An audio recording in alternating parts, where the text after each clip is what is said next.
République d'Haïti. Arrêté nommant le citoyen Joseph Raymond Clerget, délégué du département du Sud.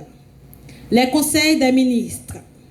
Vu la Constitution de 1987, vu la loi constitutionnelle du 9 mai 2011 portant amendement de la Constitution de 1987, vu le pacte national pour la stabilité et l'organisation des élections en date du 21 février 2026, publié au journal officiel Le Moniteur, spécial numéro 7 du 23 février 2026. Vu le décret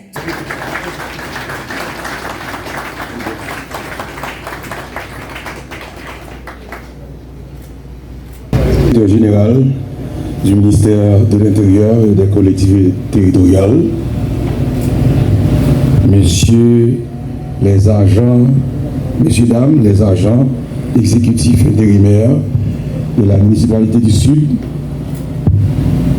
monsieur le président de la Sud, monsieur le président de la Chambre de commerce, monsieur le président du collectif des chambres de commerce du Grand Sud, messieurs, dames, les responsables des institutions publiques dans le département, monsieur le directeur départemental de la police nationale d'Haïti, mesdames, messieurs, les représentants du secteur privé des affaires, chers collègues de la presse parlée, la presse écrite, la presse télévisée, la presse en ligne, les membres de la police nationale, mesdames, messieurs, les représentants de l'organisation Bouguetan, une organisation qui œuvre pour l'internationalisation effective de l'aéroport international Antoine Simon Descarrés.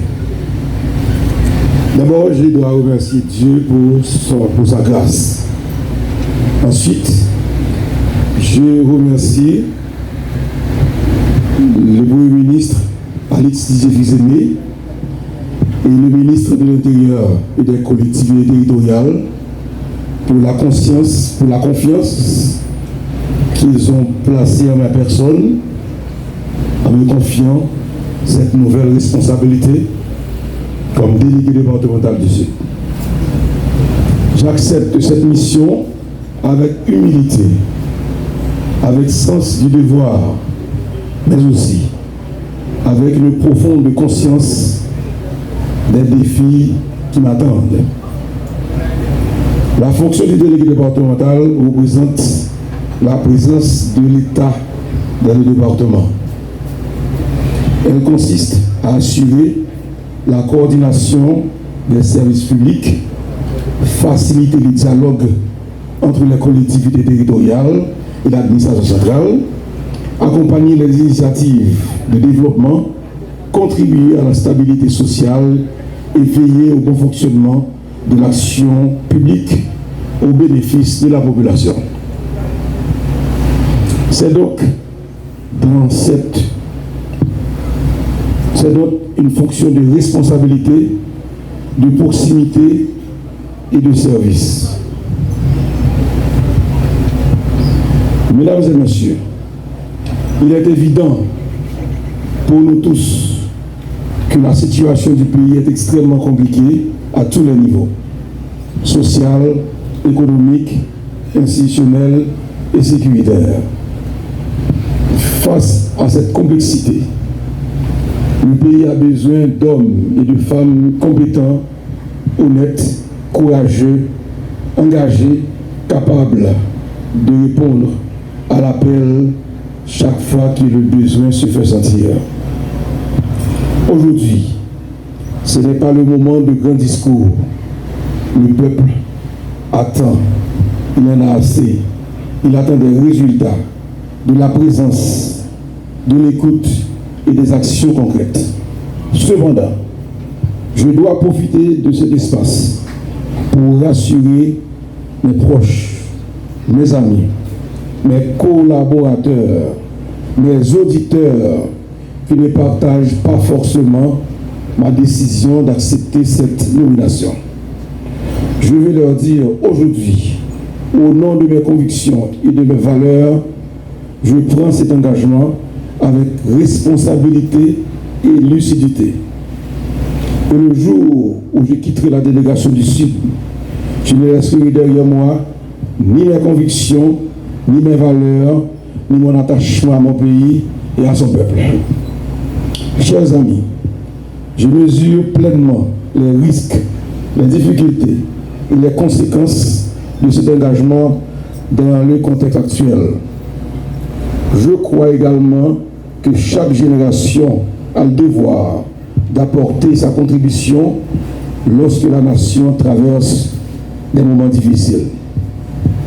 Je remercie particulièrement les amis et collaborateurs qui ont choisi de me soutenir et de croire à cette aventure malgré les incertitudes. Votre conscience constitue pour moi une source de force et de motivation.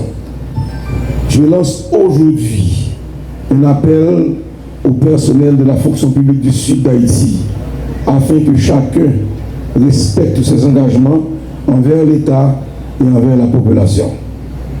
Nous devons ensemble rétablir la culture de service et de la discipline administrative et du respect des citoyens. Je lance également un appel à nos compatriotes vivant à l'étranger, qu'on appelle de façon péjorative la diaspora, particulièrement les filles et les fils du Sud, afin qu'ils continuent à accompagner leur département. Je souhaite profiter de cette fonction pour construire avec eux des projets durables à travers les municipalités dans l'intérêt des communautés et des générations futures. Mesdames, Messieurs, je ne sais pas pour combien de temps je resterai à la délégation du Sud. J'espère qu'il ne sera pas trop long. Mais une chose est certaine, même si je suis là pour une douzaine de jours, une quinzaine de jours, vous verrez que je laisserai mes empreintes durant ces jours. Je travaillerai avec détermination, avec respect, avec ouverture et avec le souci de bien servir. Je dis une autre personnalité qui est entrée dans la délégation. Tout le monde qui a regardé là sur Internet, qui est la communauté, attendait déjà qu'il y a un scandale qui passait dans la délégation. Dernière fois, nous avons eu une rencontre avec le ministre qui exigeait efficacité. Il dit qu'il attend des cailles du Sud, efficacité. Mais nous tous connaissons que l'efficacité est synonyme de personnel et conditions de travail. Même en directeur général là, pour le servir de porte-voix, pour porter revendications et cas délégation du Sud là. État lamentable, état exécrable de la délégation. L'État fait pour notre visage. Nous ne pouvons pas travailler dans conditions ça. Pas un côté pour nous travailler dans le local délégation. C'est ça que va annoncer tout le monde. Momentanément, on a un bureau dans le coude là, en attendant la réparation totale et mise en état du bureau du délégué au local du complexe. Annoncer tout le monde désormais.